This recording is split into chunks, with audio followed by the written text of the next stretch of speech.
మత సామరస్యాన్ని కాపాడడమే కాదు, ఇమాంలకు మౌజంలకు అదేవిధంగా మన చర్చిలలో ప్రార్థనలు చేసే పెద్దలకు అందరూ కూడా ప్రభుత్వం వైపు నుంచే గౌరవ వేతనం ఇవ్వాలన్న ఆలోచన మేము చేసినాం. అర్హులైన అందరికీ తప్పకుండా అవకాశం కల్పిస్తాం.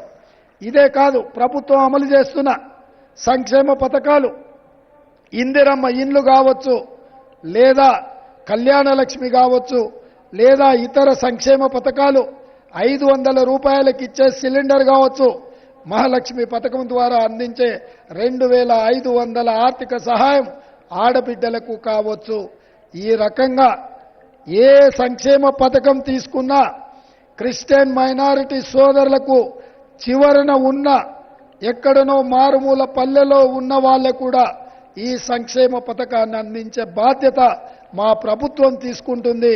సంపూర్ణంగా భద్రంగా విశ్వాసంగా మేము మీకు పరిపాలన అందిస్తాము. మేము పాలకులము కాదు, మేము సేవకులము. మేము యేసుక్రీస్తునే ఆదర్శంగా తీసుకొని వారి త్యాగాలను మననం చేసుకుంటూ మాకిచ్చిన బాధ్యతాయుతంగా సతీష్ గారు చెప్పిండ్రు, రేవంత్ అన్న అంటే మీరు అన్నగా ఉంటే మేము అండగా ఉంటాము, మేము ఆశీర్వదిస్తామని. ఈరోజు నేను ఇంత వాడిని అయ్యి ఇక్కడికి వచ్చినా అంటే మా మోహన్ గారు ఉన్నారు. మొట్టమొదట నేను మిడ్జిల్ మండలంలో జడ్పీటీసీగా స్వతంత్ర అభ్యర్థిగా పనిచేసినప్పటి నుంచి నా రాజకీయ విధానం, నా వ్యవహార శైలి, నేను తీసుకుంటున్న నిర్ణయాలు ఏ విధంగా ఉండేనో వారికి తెలుసు. జడ్పీటీసీ నుంచి ఈరోజు ముఖ్యమంత్రిగా బాధ్యత చేపట్టిన ఏ రోజు కూడా సామాన్యులకు దూరం కాలేదు, నా బాధ్యతను మరవలేదు.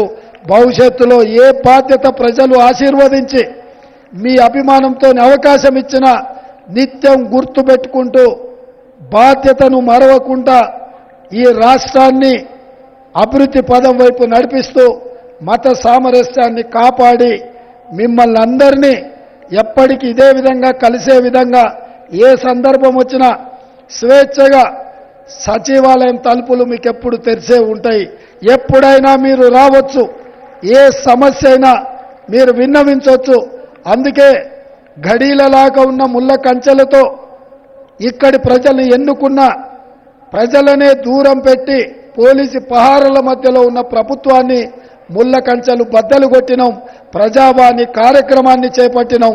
ప్రజలు తమ వాణిని స్వేచ్ఛగా వినిపించే అవకాశం కాంగ్రెస్ పార్టీ మా ప్రభుత్వం కల్పించింది. ఎప్పుడు ఏ సమస్య వచ్చినా మా దృష్టికి తీసుకురండి, తప్పకుండా అండగా నిలబడతాం, ఆ సమస్యల్ని పరిష్కరిస్తామని తెలియజేస్తూ మరొక్కసారి క్రిస్మస్ శుభాకాంక్షలు మా మిత్రులందరికీ మీ ద్వారా ఈ దేశ ప్రజలందరికీ కూడా క్రిస్మస్ శుభాకాంక్షలు తెలియజేస్తూ మీ అందరి దగ్గర సెలవు తీసుకుంటున్నా.